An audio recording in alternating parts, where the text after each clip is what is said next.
الحمد لله نحمده ونستعينه ونستغفره ونؤمن به ونتوكل عليه ونعوذ بالله من شرور أنفسنا ومن سيئات أعمالنا من يهده الله فلا مضل له ومن يضلل فلا هادي له وأشهد أن لا إله إلا الله وحده لا شريك له وأشهد أن محمدا عبده ورسوله أرسله بالحق بشيرا ونذيرا بين يدي الساعة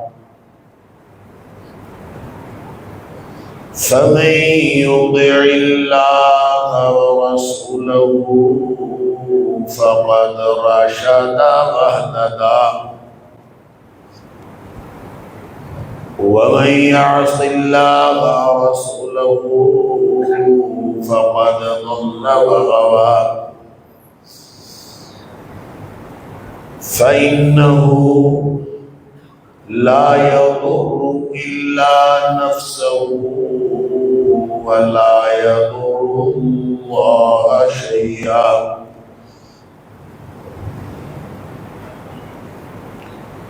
نسأل الله ربنا أن يجعلنا ممن يطيعه ويطيع رسوله ويتبع رضوانه ويجتنب سخطه فإنما نحن به وله أما بعد فإن خير الحديث كتاب الله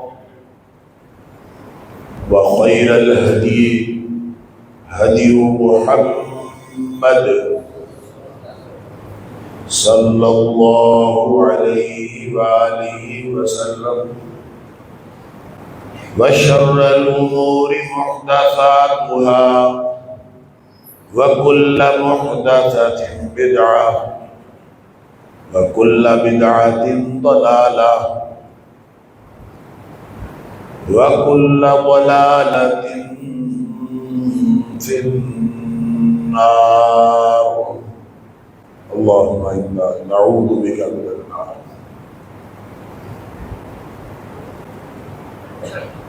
فأعوذ بالله السميع العليم من الشيطان الرجيم من همزه ونفخه ونفثه بسم الله الرحمن الرحيم ومن أحسن دينا ممن أسلم وجهه لله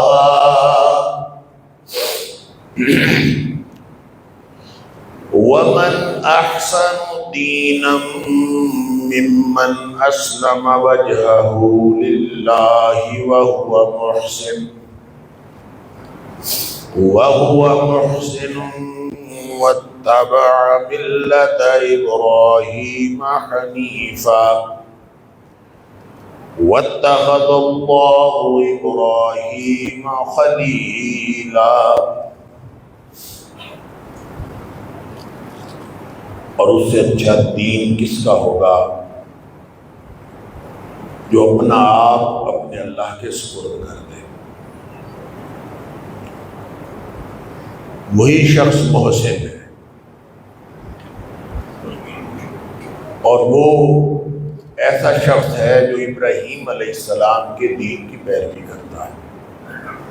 اور ابراہیم وہ ہے جس کو اللہ نے اپنا خلیل بنایا ہوا تھا، اپنا دوست بنایا ہوا تھا.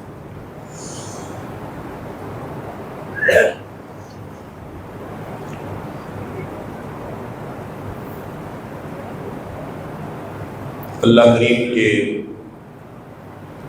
فضل، اس کے حکم، اس کی توفیق سے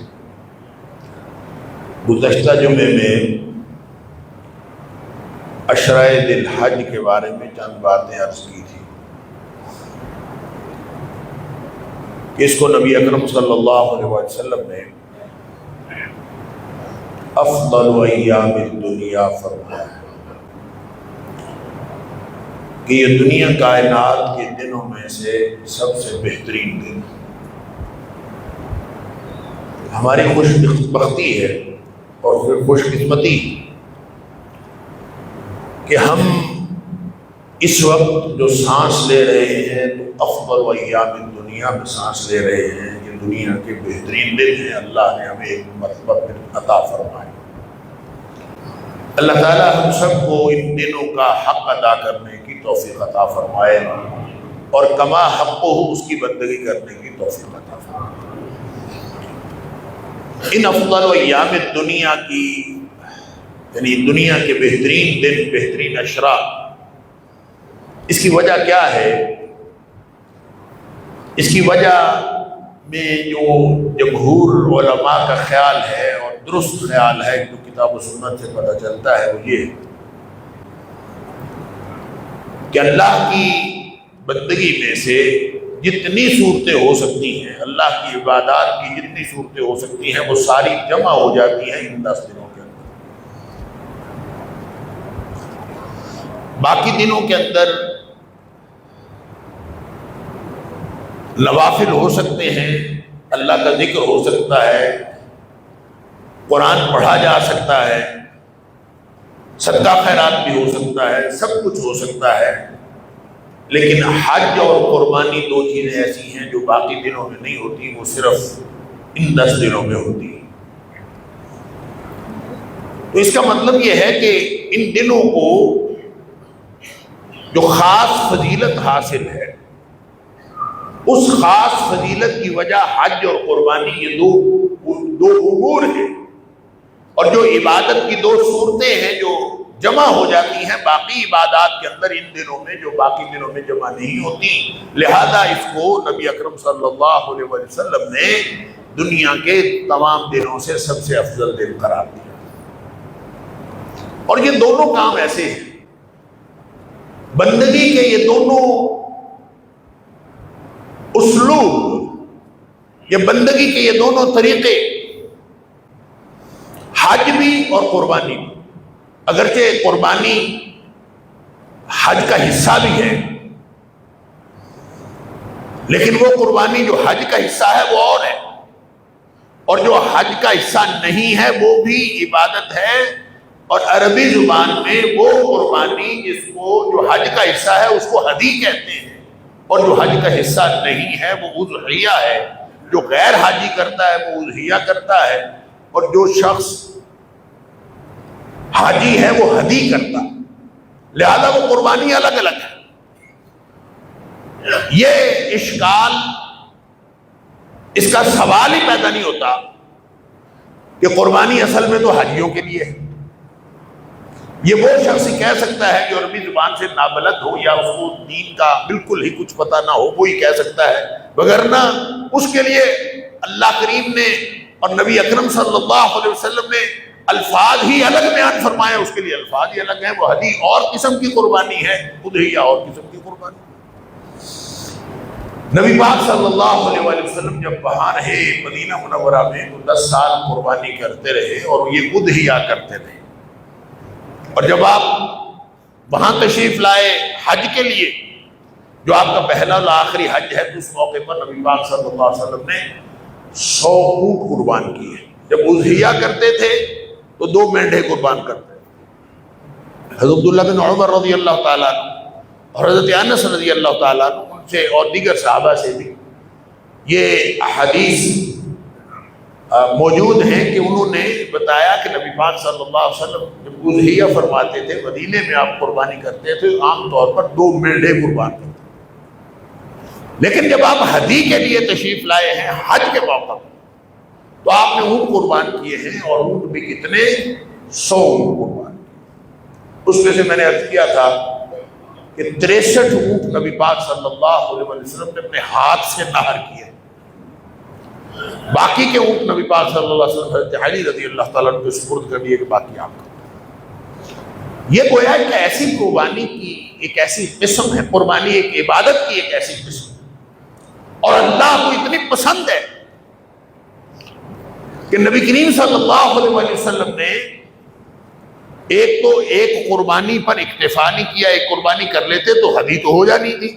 جیسے آپ آج بھی حجاج جاتے ہیں تو ایک قربانی کرتے ہیں، جو حج تمتع کرنے والا اور حج قران کرنے والا، اس کے اوپر حج کا لازمی حصہ ہے، واجب ہے، اگر یہ قربانی نہ کر سکے اس کو دم پڑ جاتا، اس کو کرنی پڑتی، اور وہ ایک قربانی، اور ایک قربانی سے ایک جانور قربان کرنے سے قربان ہو جاتا ہے۔ لیکن نبی پاک صلی اللہ علیہ وسلم نے وہ اونٹ جس میں 7 یا 10 حصے ہو سکتے ہیں، اس اونٹ کو بھی ایک کو قربان نہیں کیا بلکہ 100 قربان کیا۔ اس کا مطلب ہے کہ بہت ہی اجر والی بات ہے، بہت ہی فضیلت والی بات ہے۔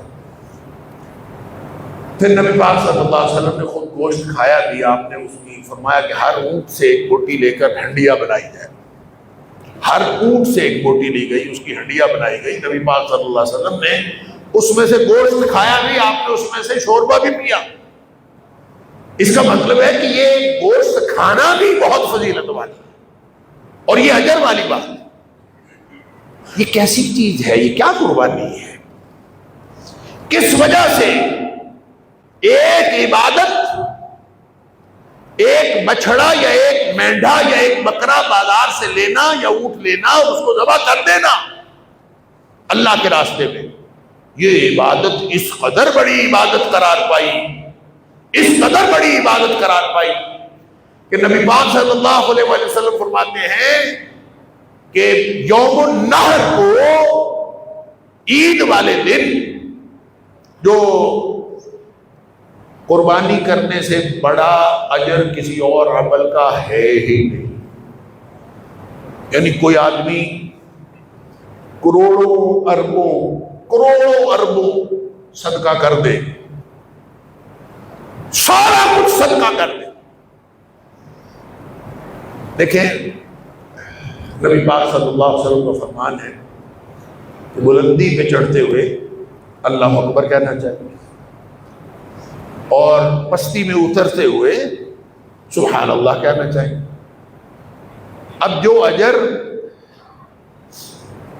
بلندی پہ چڑھتے ہوئے، سیڑھیاں چڑھتے ہوئے اللہ اکبر کا ہے، وہ سبحان اللہ کا نہیں، اور جو اترتے ہوئے سبحان اللہ کا ہے وہ اللہ اکبر کا نہیں، بلکہ اس کو تھوڑا سا اور آگے کر لیجیے۔ جو اجر اللہ اکبر کہنے کا ہے بلندی پہ جاتے ہوئے، اس کی جگہ آپ کہیں کہ میں سورہ فاتحہ پڑھ لیتا ہوں، بڑی اجر والی سورت ہے، ام القرآن ہے، یا کوئی کہے کہ میں 3 دفعہ سورہ اخلاص پڑھ لیتا ہوں، پورا قرآن بن جاتا ہے، میں 3 دفعہ سورہ اخلاص پڑھ لیتا ہوں اللہ اکبر کی جگہ، تو کتنی اچھی بات ہے، پڑھ لے، لیکن اس کو وہ اجر نہیں مل سکتا جو اللہ اکبر کہنے والے کو مل سکتا۔ 3 دفعہ سورہ اخلاص کیا، بلندی پہ چڑھتے ہوئے کوئی شخص پورا قرآن بھی پڑھ جائے تو اس کو وہ اجر نہیں مل سکتا جو اجر اللہ اکبر کہنے والے کو ہے۔ کیوں؟ اس لیے کہ اس اجر کی گارنٹی نبی کریم صلی اللہ علیہ وسلم، آپ اتھارٹی کی، اللہ نے نبی پاک صلی اللہ علیہ وسلم کو اتھارٹی بنا کے دی۔ تو جب آپ نے فرما دیا کہ قربانی سے بڑا کوئی اجر والا کام ہی کوئی نہیں، بلکہ حدیث کے الفاظ ہیں من احراق الدم، خون بہانے سے زیادہ اجر والا کوئی کام نہیں ہے یوم النحر۔ تو اس کا مطلب یہ ہوگا کہ اگر کوئی شخص اس دن 2-4 لاکھ نہیں، بکرا تو بے شک 70-80 ہزار کا آ جاتا ہے یا لاکھ کا آ جاتا ہے، تو 2-4 لاکھ نہیں، وہ اگر اربوں خربوں کیا ساری جائیداد بھی خرچ کر دے تو اس کو وہ اجر نہیں مل سکتا جو اس دن خون بہانے کا ہے اور قربانی کا ہے۔ کیوں؟ اس لیے کہ یہ بات نبی اکرم صلی اللہ علیہ وسلم، ہر سال ادھر ادھر سے مینڈک نکلتے، وہ کہتے ہیں کہ غریب کی شادی کر دیں وہ زیادہ بہتر ہے قربانی کرنے سے، کسی کو آپ کھانا کھلا دیں زیادہ بہتر، کسی کا مکان بنا دیں زیادہ بہتر، یہ لاکھوں روپے آپ قربانی پہ کیوں لگاتے؟ اللہ اکبر، جب اس سے بڑے اجر کی کوئی چیز ہے ہی نہیں تو ہم تو وہی کام کریں گے نا جس کے نبی پاک صلی اللہ علیہ وسلم اجر ہے، تو ہم نے تو وہی کام کریں۔ دین کے معاملے میں ہم کسی کی عقل کے پابند نہیں ہیں، ہم پابند ہیں تو نبی پاک صلی اللہ علیہ وسلم کی سنت۔ رہ گئی یہ بات کہ کسی غریب کا فائدہ کرنا چاہیے، کسی مسکین کو، کسی بیوہ کا تو اس کی مدد کرنی چاہیے، کس نے روکا ہے مدد کرنے سے؟ یعنی ساری زندگی آپ کروڑوں خرچ کر دیں اپنی شادی بیاہ پہ، اور کروڑوں اور لاکھوں ضائع کر دیں اپنی سیر سپاٹے پہ، اور لاکھوں کروڑوں ضائع کر دیں آپ بسنت جیسے تہواروں پہ، اور ہر چیز پہ آپ لگاتے رہے، اس وقت نہ بیوہ یاد آتی ہے نہ مسکین یاد آتا ہے۔ یہ یاد آتا ہے تو اس وقت یاد آتا ہے جب قربانی کرنی ہوتی ہے، اللہ کے حکم کی پابندی کرنی ہوتی ہے اور وہ اجر لینا ہوتا ہے جو نبی پاک صلی اللہ علیہ وسلم بتایا، اس وقت ہمیں مسکین بھی یاد آ جاتا ہے، ہمیں بیوہ ہی یاد آتا ہے۔ کس نے روکا ہے کہ بیواؤں کی مدد نہ کرو؟ ضرور کرو۔ کس نے روکا ہے کہ مسکینوں کی مدد نہ کرو؟ ضرور کرو، لیکن وہ بھی کرو اور قربانی بھی کرو۔ ہاں اگر استطاعت نہیں ہے تو قربانی جو ہے وہ فرض کی ہی نہیں اللہ نے۔ اگر استطاعت نہیں ہے، استطاعت ہو اور پھر قربانی نہیں کرتا، اپنی مرضی سے تقسیم کرتا ہے، میں پیسے کچھ ادھر دے دیتا ہوں، کچھ ادھر دے دیتا ہوں، کوئی ایسا کر لیتا ہوں، قربانی رہنے دیتا ہوں، تو نبی کریم صلی اللہ علیہ وسلم نے فرمایا پھر اس کو مسلمان کہلانے کا کیا حق ہے؟ اس کو ہماری عیدگاہ میں آ کے عید پڑھنے کی کیا ضرورت ہے؟ جو ہماری طرح قربانی نہیں کرنا چاہتا، جو ہمارے اس اجر میں شریک نہیں ہونا چاہتا، باوجود اس بات کے اس کے پاس صلاحیت ہے، اور فرمایا کہ جس کے پاس صلاحیت ہو، من وجد سعی، اس کے پاس صلاحیت ہے، استطاعت ہے، وَلَمْ يُضَحِّ، پھر بھی قربانی نہیں کرتا، کسی اور وجہ سے نہیں کرتا، اپنے ذوق کی وجہ سے نہیں کرتا، یا اپنی مرضی سے تقسیم کر دیتا ہے کہ کیا ضرورت ہے 1 لاکھ روپے بکرے پہ خرچ کرنے کی، میں کسی اور کو دے دیتا ہوں، کسی غریب کو دے دیتا ہوں، وہ اس طریقے سے کرتا۔ اللہ اکبر، تو نبی پاک صلی اللہ علیہ وسلم فلا يحضر مصلانا، اس کو پھر ہمارے عیدگاہ بھی آنے کی ضرورت نہیں۔ کیا ضرورت ہے عید پڑھنے کی؟ مسلمان کہلوانے کی بھی کیا ضرورت ہے؟ مسلمانوں والے کام کرنے کی بھی کیا ضرورت ہے؟ مسلمان مومن تو وہ ہوتا ہے جو ہر موقع پہ وہ اللہ اور اس کے رسول صلی اللہ علیہ وسلم کا حکم ماننے کی کوشش کرتا ہے اور اس طریقے سے اجر اکٹھا کرنے کی کوشش کرتا ہے۔ رہ گئی یہ بات کہ ہم اس قربانی کے شوق میں 1 بکرے کی بجائے یا 2 بکروں کی بجائے ہم 100 بکرے کر لیتے ہیں، اور 5 2 4 5 بڑے جانور، اور پھر وہ بڑا جانور بھی عام نہیں، اس کو پال کے بڑا کیا ہوا ہے، موٹا کیا ہوا ہے، اس کو میں کشتے کھلاتا رہا ہوں، اس کو میں فلاں کھلاتا رہا ہوں۔ کیا سوشل میڈیا پہ دھوم مچی ہوئی ہے جناب کہ کیا بیل ہے، کیا اونٹ ہے، کیا بچھڑا ہے، کیا بکرا ہے، کیا چھترا ہے، تو اتنا کھلایا، کیا بات ہے۔ اور اس طرح کا ایک نہیں، میں 5 بکرے کروں گا، میں 100 بکرے کروں گا۔ اللہ اللہ اجر دینے والا ہے۔ اللہ تعالیٰ 100 قربانیوں کا اجر یا 1 قربانی کا اجر یہ گوشت تول کے یا خون تول کے نہیں ملتا، اس میں سے یہ جی 20 کلو کا ہے، یہ 30 کلو کا ہے، من گوشت نکلے گا، کتنا نکلے گا، اس کے ساتھ اجر کا تعلق نہیں ہے۔ تلنا ہے تو اندر کا معاملہ تلنا ہے، اندر کی بات تلنی ہے۔ اللہ تعالیٰ فرماتا ہے کہ نہ خون پہنچتا ہے نہ گوشت پہنچتا ہے، لن ینال اللہ لحومها ولا دماؤها ولکن ینالہ التقوی منکم۔ دلوں کی کیفیتیں پہنچتی ہیں، اور دل کی کیفیت کیا ہونی چاہیے؟ اور وہ جو قربانی دنیا پہ روئے زمین پہ جو پہلی قربانی ہوئی تھی، جس کا ذکر اللہ کریم نے سورہ مائدہ کے اندر فرمایا کہ آدم علیہ السلام کے 2 بیٹوں نے قربانی کی تھی، ایک کی قربانی قبول ہو گئی، دوسرے کی نہیں ہوئی۔ اب وہ قربانی اصل میں کیا کی تھی واللہ عالم، اس کی تفصیل تب پتہ نہیں ہے۔ بعض مفسرین نے اسرائیلی روایات کے تحت کچھ چیزیں لکھی ہیں۔ بعض نے لکھا ہے کہ جو بڑا تھا نا قابیل، جس کی قربانی قبول نہیں ہوئی، وہ غلے کا کام کرتا تھا، تو غلے کا کام کرتا تھا تو اس نے بہت بڑا ڈھیر غلے کا لگا دیا، اور اس کے مقابلے میں، یعنی وہ اتنا بڑا ڈھیر تھا کہ اس کے مقابلے میں جو حابیل لے کے آیا، تو حابیل کہتے ہیں جانوروں کا ریوڑ تھا اس کا، اور ریوڑ کا کاروبار جانوروں کا کاروبار کرتا تھا، اور اس نے 2 بہترین جانور جو اس کے ریوڑ میں تھے، اس نے سارا ریوڑ نہیں دیا، بہت بڑا ڈھیر بھی نہیں لگایا، اس نے 2 جانور جو ہیں وہ لا کے قربانی کے لیے رکھا۔ اور اس وقت طریقہ کار یہ تھا کہ جو بھی چیز قربانی کی جاتی تھی وہ قربان گاہ پہ لا کے رکھ دیتے تھے، آسمان سے آگ آتی تھی اور آگ پڑتی تھی اس چیز پر، تو پھر آگ واپس چلی جاتی تھی۔ تو جو چیز جو قربانی قبول ہو جاتی وہ آگ کے ساتھ ہی بھسم ہو جاتی، ختم ہو جاتی، اور جو بھسم ہو جاتی یہ پتہ چلتا کہ ہاں اللہ نے وہ قربانی قبول کر لی۔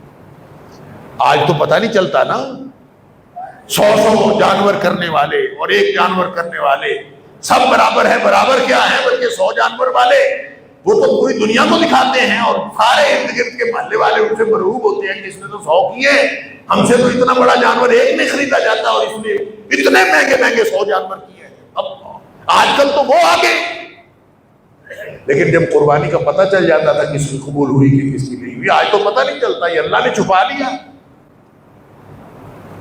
تو آگ آتی تھی، اب وہ نہیں آتی، تو وہ جو غلے کا ڈھیر تھا وہ پڑا رہ گیا وہیں کا وہیں، اور وہ 2 جانور جو تھے وہ قبول ہو گئے۔ غلہ قبول نہیں ہوا، ڈھیر بھی قبول نہیں۔ اللہ تعالیٰ فرماتا ہے کہ ایک کی قبول ہو گئی، دوسرے کی قبول نہیں ہوئی، تو اس کو بڑا غصہ آیا، لڑنے لگا اپنے بھائی کے ساتھ، وہ تیری قربانی کیوں قبول ہوئی ہے، میری کیوں قبول نہیں ہوئی؟ تو اس موقع پر چھوٹے نے بڑے سے کہا، اور اللہ نے اس کو قرآن کا حصہ بنا دیا۔ اللہ تعالیٰ فرماتا ہے انما یتقبل اللہ من المتقین، اللہ ان سے قبول کرتا ہے جن کے دلوں میں اللہ کو راضی کرنے کی تڑپ ہوتی ہے نا، ان سے قبول کرتا ہے، جن کے دل میں تقویٰ ہوتا ہے۔ تو وہی فرمایا لن ینال اللہ لحومها ولا دماؤها، خون اور گوشت کوئی نہیں پہنچتا، ولکن ینالہ التقوی منکم، دل کی کیفیت پہنچتی ہے۔ اور دل کی کیفیت کیا ہے، کون سی کیفیت ہونی چاہیے؟ وہ کیفیت پیدا کرنے کی کوشش کرو جو کیفیت ابراہیم علیہ السلام کے دل میں تھی۔ ابراہیم علیہ السلام نے جس وقت قربانی کے لیے تیار ہوئے تھے، تو وہ قربانی کے لیے جو تیار ہوئے تھے وہ جانور تو نہیں تھا، وہ تو بیٹا تھا، وہ تو بیٹا تھا۔ مجھے اور آپ کو خوش ہونا چاہیے کہ اللہ نے ہم سے بیٹوں کی قربانی کا مطالبہ نہیں کیا۔ اللہ اکبر، بیٹا قربان کرنے کا مطالبہ ہو جاتا تو پھر پتہ نہیں ہمارے ساتھ کیا ہوتا۔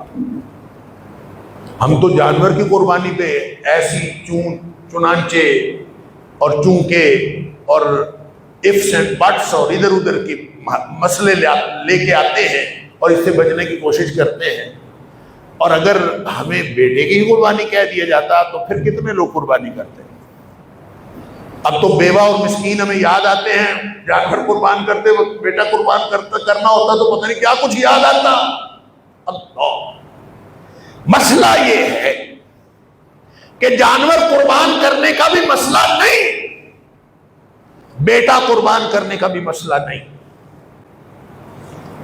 حج کیا ہے اور قربانی کیا ہے، یہ پورے تمام 10 دنوں کے افضل ہونے کی وجوہات کیا ہیں؟ یہ جو دونوں عمل ہے اس کا تعلق ابراہیم علیہ السلام اور ابراہیم کے خاندان کے ساتھ. اللہ فرماتا ہے کہ اس سے اچھا دین کس کا ہوگا جو اپنا آپ ہی اپنے اللہ کے سپرد کر. یہ ہے اصل بات. 5 منٹ 10 منٹ نماز کے لیے دے کے اللہ پر احسان نہ کرو. سال بعد ایک بکرا اللہ کے نام پر قربان کر کے اللہ پر احسان نہ کرو. معاملہ اللہ کی بندگی کرنے کا ہے جس کے لیے اس نے پیدا کیا ہے. وما خلقت الجن والانس الا ليعبدون. پیدا اس نے اس لیے کیا ہے کہ اللہ کی بندگی کی جائے. اور اللہ کی بندگی کیسے ہوتی ہے؟ دین کے مطابق ہوتی ہے. اور دین کس کا اچھا ہے؟ دین اس کا اچھا نہیں ہے جس نے وقت تقسیم کیا ہوا ہو کہ اتنا وقت فلاں کا، اتنا وقت فلاں کا، اتنا وقت میرا اپنا من موجی کرنے کا، اتنا وقت جو ہے وہ فلاں کو خوش کرنے کا، اتنا وقت فلاں کو خوش کرنے کا، اتنا وقت فلاں کو خوش کرنے کا. جس نے یہ طے کیا ہو کہ میں نے اپنی زندگی صرف اللہ کو خوش کرنے کے لیے رکھنی ہے اور صرف اللہ کی ناراضی سے بچنے کے لیے اپنی زندگی گزارنی ہے، جس نے یہ طے کیا ہو، دین اس کا سب سے اچھا ہوتا ہے. فرمایا وَمَنْ أَحْسَنُ دِينًا مِّمَّنْ أَسْلَمَ وَجْهَهُ لِلَّهِ. اس سے اچھا دین کس کا ہوگا؟ نہ یہ فرمایا مولوی کا دین اچھا، نہ یہ فرمایا مقتدی کا دین اچھا، نہ یہ فرمایا امام کا دین اچھا، نہ یہ فرمایا حکمران کا دین اچھا، نہ یہ فرمایا نیک اور بزرگ اور صوفیوں خانقاہ میں بیٹھنے والے کا دین اچھا، نہ یہ فرمایا کہ 100 بکرے قربان کرنے والے کا دین اچھا، نہ یہ فرمایا کہ بیٹا قربان کرنے والے کا دین اچھا. فرمایا دین اس کا سب سے اچھا جو اپنا آپ اپنے اللہ کے سپرد کر دے. مکمل وابستگی. اللہ کا حکم ہے تو سر تسلیم خم، بس اس کا دین سب سے اچھا. یہ دین، یہ جذبہ پیدا کرو. اگر یہ جذبہ پیدا ہو گیا تو قرآن کہتا ہے وَهُوَ مُحْسِن، وہی محسن ہے. اور محسن کون ہے؟ محسن وہ ہے جس کے لیے اللہ کا وعدہ ہے وَاللَّهُ يُحِبُّ الْمُحْسِنِينَ إِنَّ اللَّهَ يُحِبُّ الْمُحْسِنِينَ. اللہ محسنوں کو پسند کرتا. محسن کون ہوتا ہے؟ وہ 5 وقت نماز پڑھتا ہے، اس کی تسلی نہیں ہوتی، اس کا دل کرتا ہے میرا اللہ راضی ہو جائے، میں اللہ کی ناراضی سے بچ جاؤں. نماز پڑھتا ہے، 4 فرض پڑھ لیے، خوش نہیں ہوا، مکمل نہیں ہوا، اطمینان نہیں ہوا، حالانکہ نماز اس نے پورے اطمینان سے پڑھی ہے. وہ جو آیا تھا نا نبی پاک صلی اللہ علیہ وسلم کے پاس جس شخص نے نماز پڑھی تھی اور آپ نے فرمایا تھا دوبارہ جا کے نماز پڑھ، تیری نماز نہیں ہوئی، دوبارہ نماز پڑھ. اس نے دوبارہ نماز پڑھی، پھر جانے لگا، آپ نے فرمایا پھر جا کے نماز پڑھ، تیری نماز نہیں ہوئی. وہ حیران ہو گیا. 3 دفعہ نبی پاک صلی اللہ علیہ وسلم جب پہلی دفعہ بھیجا ہوگا نبی کریم صلی اللہ علیہ وسلم کہ جاؤ واپس جا کے صحیح نماز پڑھو، تو اس نے پھر کتنی احتیاط سے پڑھی ہوگی کہ نبی پاک صلی اللہ علیہ وسلم دیکھ رہے. پھر بھی پڑھنے کے بعد آپ نے فرمایا تیری نماز نہیں ہوئی، چل جا کے دوبارہ پڑھ. 3 دفعہ اس نے پڑھی. دوسری دفعہ پڑھتے ہوئے کتنی احتیاط کی ہوگی اللہ. پھر تیسری دفعہ پڑھتے ہوئے کتنی احتیاط کی ہوگی. پھر بھی نبی پاک صلی اللہ علیہ وسلم تیری نماز. پھر وہ کہتا ہے اللہ کے رسول صلی اللہ علیہ وسلم مجھے تو اس سے اچھی نماز پڑھنی آتی نہیں، مجھے آپ سکھا دیں. نبی پاک صلی اللہ علیہ وسلم نے جو نماز سکھائی اس میں جو اہم بات ہے جو میں ابھی عرض کرنے جا رہا ہوں وہ یہ ہے کہ نبی پاک صلی اللہ علیہ وسلم جب فرمایا کہ قیام کرنا ہے، جب فرمایا رکوع کرنا ہے، جب فرمایا سجدہ کرنا ہے، تو ہر رکن کے ساتھ فرمایا حتی تطمئن قائما، حتی تطمئن راکعا، حتی تطمئن ساجدا. جب تم قیام کرے تو تجھے یقین ہو جائے کہ جو میں نے جس مقصد کے لیے قیام کرنا تھا مقصد پورا ہو گیا. تو رکوع کرے تو مطمئن ہو جائے جس مقصد کے لیے جس کے سامنے جھکا تھا مقصد پورا ہو گیا. پھر سر اٹھا لیا کرو. لوگ پوچھتے ہیں رکوع کتنا لمبا ہونا چاہیے؟ نبی پاک صلی اللہ علیہ وسلم نے طریقہ بتا دیا حتی حتی تطمئن راکعا، جب تجھے یہ اطمینان ہو جائے کہ تیرا رابطہ تیرے اللہ سے ہو گیا ہے اور جس مقصد کے لیے تو نے رکوع کرنا تھا وہ رکوع ہو گیا ہے تو سر اٹھا لو، اگر نہیں ہوا تو لگے رہو، اگر نہیں اطمینان ہوا تو پھر رکوع میں رہو، پھر اٹھنے کی کیا ضرورت ہے؟ اسی طرح سجدے میں اگر معلوم ہو کہ میرے اللہ کے ساتھ میرا کنیکشن قائم ہو گیا ہے، میں نے کہا سبحان ربی الاعلی اور میرے اللہ کے ساتھ میری بات ہو گئی، تو جب اللہ کے ساتھ بات ہو گئی تو 3 دفعہ سبحان ربی الاعلی کہنا کافی ہے۔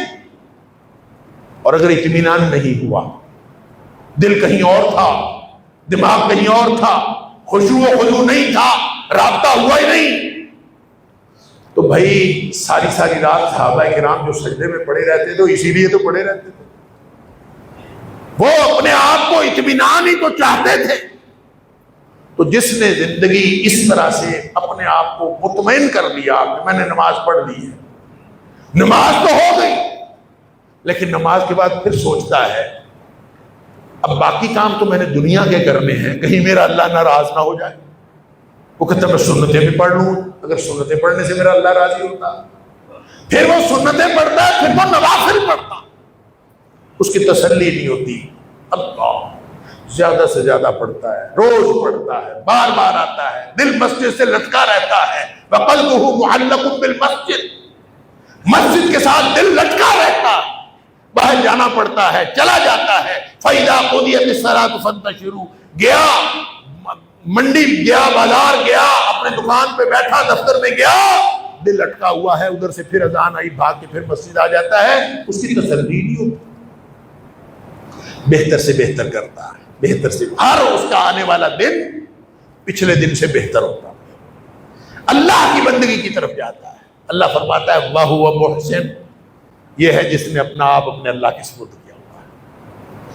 یہ چند گھنٹے یا تھوڑی سی صلاحیت دے کے، تھوڑے سے پیسے دے کر اللہ جیب میں 1 لاکھ روپیہ ہے، اس میں سے 1 روپیہ اللہ کے راستے میں دے کر، یا چھوٹے سے چھوٹا نوٹ 10 روپے کا نکلا یا 100 روپے کا، وہ اللہ کے راستے میں دے کر مطمئن نہیں ہوتا، اس کا دل مطمئن ہی نہیں ہوتا، میں دے دوں، یہ بھی دے دوں، یہ بھی دے دوں، اللہ، حتیٰ کہ سب کچھ اللہ کے راستے میں دے پھر جا کے مطمئن ہوتا۔ فرمایا جو بہتر سے بہتر کرتا ہے، بہتر سے بہتر کرتا ہے، وہ محسن ہوتا ہے، اور اللہ محسن کو ہی تو پیار کرتا ہے۔ اور کسی کو اگر سمجھ نہ آئے، اللہ اکبر، کہ اللہ تعالیٰ کس کو پیار کرتا ہے، تو وہ ابراہیم علیہ السلام کو دیکھ لے۔ اور ابراہیم علیہ السلام کے جو 2 کام ہیں، ایک تو پورا حج کا پورا عمل، جو اتنا بڑا عمل ہے کہ اس ایک عمل کی وجہ سے اور اس میں قربانی ہونے کی وجہ سے اللہ تعالیٰ نے اس کو رہتی دنیا تک کے لیے بہترین عبادت بنا دیا، اور دوسرا اس عبادت کی وجہ سے ان دنوں کو بھی دنیا کے سب سے بہترین دن بنا دیا۔ تو ابراہیم علیہ السلام نے کیا کیا تھا؟ کیا تھا ابراہیم علیہ السلام؟ انہوں نے صرف ایک ہی کام کیا تھا کہ ہر لمحہ یہ سوچا تھا کہ کہیں میرا اللہ ناراض نہ ہو جائے اور میں کہیں اللہ کی خوشنودی سے معروم نہ رہ جاؤں، یہی تو سوچا تھا۔ اسی کو اللہ قبول فرماتا ہے۔ ان کو تو جب آگ میں پھینکا جا رہا تھا نا، آگ میں، تو اس وقت بھی انہوں نے یہ کہا تھا، احادیث میں آتا ہے کہ انہوں نے کہا تھا حسبنا اللہ ونعم الوکیل، کہ میرے لیے اللہ کافی ہے۔ اور بعض روایات میں آتا ہے جبریل نے آگے کہا میں مدد کروں، جبریل نے اللہ کی طرف سے جبریل نے کہا میں مدد کروں، فرمایا حسبنا اللہ، اور جبریل تو بھی پیچھے ہٹ جا، اب میرے اللہ کا معاملہ ہے، میرا اللہ میرے لیے کافی ہوگا، میرا اللہ اگر مجھے آگ میں جلا کر راضی ہوتا ہے تو میں اس طرح راضی ہوں۔ یہ وہ جذبہ ہے، یہ ہے وہ جذبہ جو دل کو، جو اللہ کو پہنچتا ہے، وَلَٰكِن يَنَالُهُ التَّقْوَىٰ مِنكُمْ، تمہارا تقوی اللہ کو پہنچتا ہے۔ تو یہ کیفیت بنا کے اگر حج کرو گے تو پھر حج کا ہر عمل، جو لوگ حج پہ جاتے ہیں یا جو گئے ہیں ان کو معلوم ہوگا، اور جو نہیں گئے اللہ تعالیٰ ان کو بھی لے جائے گا۔ اور ہم سب کو بار بار جانے کی توفیق عطا فرمائے۔ وہاں اس طرح نہیں ہوتا جیسے ہم یہاں پہ نمازیں پڑھ رہے ہوتے ہیں اور پرسکون نمازیں، اور خاص طور پر تہجد کی نماز، سبحان اللہ، کہ انسان کو اس وقت کوئی درمیان میں رکاوٹ بننے والا اور ڈسٹرب کرنے والا ہوتا ہی کوئی نہیں، آپ ہوتے ہیں، آپ کا اللہ ہوتا ہے بس۔ تو وہاں جا کے اس طرح کی نمازیں پڑھنے کا موقع کو نہیں ملتا۔ وہاں کیا ہوتا ہے؟ وہ عبادت سب سے بہترین عبادت کیسے بنتا ہے؟ وہاں تو ہو سکتا ہے آپ ایک جگہ جو ہے وہ نماز شروع کریں اور دھکے آپ کو اتنے پڑے کہ آپ جب سلام پھیریں تو آپ 10 فٹ دور جا چکے ہوں، یہ بالکل ممکن ہے۔ اور یہ بھی ممکن ہے لوگ آپ کے گردن کے اوپر پاؤں رکھ کے گزر رہے ہو، یہ بھی ممکن ہے۔ وہاں پہ تو ڈسٹربنس ہر لمحہ ہے، مشقت ہے، اور اس کے علاوہ کچھ بھی نہیں۔ یعنی عجیب و غریب عبادت ہے کہ آپ جائیں، پہلے جا کے کعبے کے طواف کریں، پھر سعی کریں، تھک ہار کے ٹینڈ کرا کے لیٹ جائیں، اللہ، پھر 8 تاریخ کو پھر کرا لیں، پھر وہ چادریں باندھیں، پھر چل پڑیں، اور پھر چلتے چلتے کئی میل دور وہاں پھر مینا پہنچے، ایک رات درمیان میں رہنے کے بعد پھر آگے عرفات پہنچے۔ پتہ کتنی دور ہے؟ تقریباً 24 یا 25 کلومیٹر دور ہے، اور جانا اور آنا 48 یا 49 کلومیٹر بنتے ہیں۔ چلتے جاؤ چلتے جاؤ۔ وہاں کیا ہے؟ بس وہاں 2 نمازیں اکٹھی پڑھ لو اور اکٹھی پڑھ کے پھر دعائیں مانگو، شام تک وہاں رہو، شام ہو گئی پھر نکلو، نماز نہیں پڑھنی، نکلو۔ عجیب پوری آدمی اس کو حیران ہی ہوتا ہے کہ یہ اللہ نے کیا کروا رہا ہے۔ وہاں سے نکلو، رات جا کے مزدلفہ سونا ہے، پھر وہاں سے صبح اٹھو، پھر نکلو جا کے کنکریاں مارو جمرے کو، پھر آگے چلے جاؤ، پھر قربانی اگر خود جا کے کر سکو تو ٹھیک ہے، نہ کر سکو تو وہ قربانی کے آج کل چونکہ بہت سارے مسائل ہیں رش کی وجہ سے، تو پھر اس کے علاوہ جا کے ٹینڈ کرواؤ، پھر جا کے طواف کرو، پھر واپس پھر مینا آنا ہے، پھر آ کے مینا رہنا ہے۔ عجیب و غریب ہے یہ والا سکون جو ہم گھر میں بیٹھ کے سکون سے تہجد پڑھتے ہیں، ہو سکتا ہے آپ کو ایک دن بھی میسر نہ آئے۔ تو چاہتا کیا ہے اللہ؟ فرمایا کہ من حج للہ ولم یرفث ولم یفسق، جس نے حج کیا اللہ کے لیے اور اس میں کوئی نافرمانی نہیں کی، کوئی شہوت رانی کا معاملہ نہیں ہوا، تو وہ ایسے لوٹا جیسے ماں کے پیٹ سے آج واپس آیا ہے۔ ایسی بندگی اس نے کی کیا ہے؟ واقعی اس نے ایسا کون سا کام کیا ہے؟ صرف وہی کام کیا ہے کہ میرا اللہ مجھ سے راضی ہو جائے اور میں اللہ کی ناراضی سے بھاگوں، یہی کیا ہے اور تو کچھ نہیں۔ اللہ کا حکم ہے کہ اٹھ کے چلو، چل پڑا۔ اللہ کا حکم ہوا سو جاؤ، سو گیا۔ حکم ہوا اور نکل جاؤ آگے، اور آگے نکل گیا۔ حدود حرم سے بھی نکل جاؤ، عرفات حدود حرم سے بھی باہر ہے، تو اللہ کا حکم ہوا تو حدود حرم سے بھی نکل گیا۔ اور یقین کریں کہ جتنے لوگوں کو نبی پاک صلی اللہ علیہ وسلم فرمایا جتنے لوگوں کو اللہ تعالیٰ یوم عرفہ کو مغفرت کرتا ہے جتنے لوگوں کی، اتنی کسی بھی دن اللہ تعالیٰ مغفرت نہیں کرتا جتنی یوم عرفہ کو کرتا۔ اور یہ یوم عرفہ کو لوگ کعبہ کی دیوار کے ساتھ نہیں بیٹھتے ہوتے، مسجد حرام سے بھی باہر ہوتے ہیں اور مطاف سے بھی باہر ہوتے ہیں، پھر یہ لوگ حدود حرم سے بھی باہر ہوتے ہیں۔ لیکن جب اللہ کا حکم ہے، اس کے نبی کریم صلی اللہ علیہ وسلم طریقہ یہی سکھایا ہے، تو اسی میں خیر ہے، اسی میں دعائیں قبول ہوتی ہیں، اسی میں مغفرت ہے، اسی میں رحمت ہے۔ تو جب یہ سارے وہ کام ہیں جو ابراہیم علیہ السلام اور ان کے خاندان سے متعلق ہے، تو اللہ تعالیٰ فرماتا ہے محسن وہ ہوتا ہے جو ابراہیم علیہ السلام کے طریقے کی پیروی کرے۔ تو مسئلہ قربانی کا نہیں ہے، مسئلہ صرف حج کا بھی نہیں ہے، مسئلہ پوری زندگی اپنا آپ اپنے اللہ کے سپرد کر دینے کا نام ہے۔ اگر یہ جذبہ پیدا ہو گیا تو یہی ابراہیم علیہ السلام کا جذبہ تھا، اور جس نے یہ جذبہ پیدا کر لیا اللہ تعالیٰ نے فرمایا اس کا عملی نمونہ دیکھنا ہو تو ابراہیم کو دیکھ لو۔ اور ابراہیم پتہ ہے کون تھا؟ فرمایا وَاتَّخَذَ اللَّهُ إِبْرَاهِيمَ خَلِيلًا، ابراہیم کو اللہ نے اپنا دوست بنایا ہوا تھا۔ یہ نہیں فرمایا ابراہیم نے اللہ کو دوست بنایا تھا، اللہ نے ابراہیم کو دوست بنایا، لہذا جو اس اسوہ پر چلتا ہے اللہ اس کو اپنا دوست بنا لیتا ہے۔ اللہ تعالیٰ مجھے اور آپ کو، ہم سب کو یہ جذبہ پیدا کرنے کی توفیق عطا فرمائے کہ ہم نے زندگی اللہ کے لیے گزارنی ہے، وہ زندگی اچھی گزرے تو بھی اللہ کے لیے، وہ بری گزرے تو بھی اللہ کے لیے، تنگ دستی میں ہو تو بھی اللہ کے لیے، خوشحالی میں ہو تو بھی اللہ کے لیے۔ اگر یہ جذبہ پیدا ہو گیا تو انشاءاللہ تنگ دستی بھی خیر ہے، خوشحالی بھی خیر ہے، پھر ہر چیز جو کچھ اللہ نے دیا ہے، وہ چاہے مال ہے، چاہے دولت ہے، چاہے ہر چیز اللہ کے سامنے اللہ کے لیے قربان کر دینے کا نام وہ اسوہ ابراہیمی ہے۔ اور جب وہ اسوہ ابراہیمی میں کوئی چلے گا تو وہ محسن ہوگا، اور جو محسن ہوگا سب سے اچھا دین اس کا ہے۔ اللہ تعالی ہمارا سب کا بھی دین ایسا بنا دے کہ ہم ہر وقت ہر چیز اپنے اللہ کے سپرد کرنے والے بن جائیں۔ وآخر دعوانا الحمدللہ۔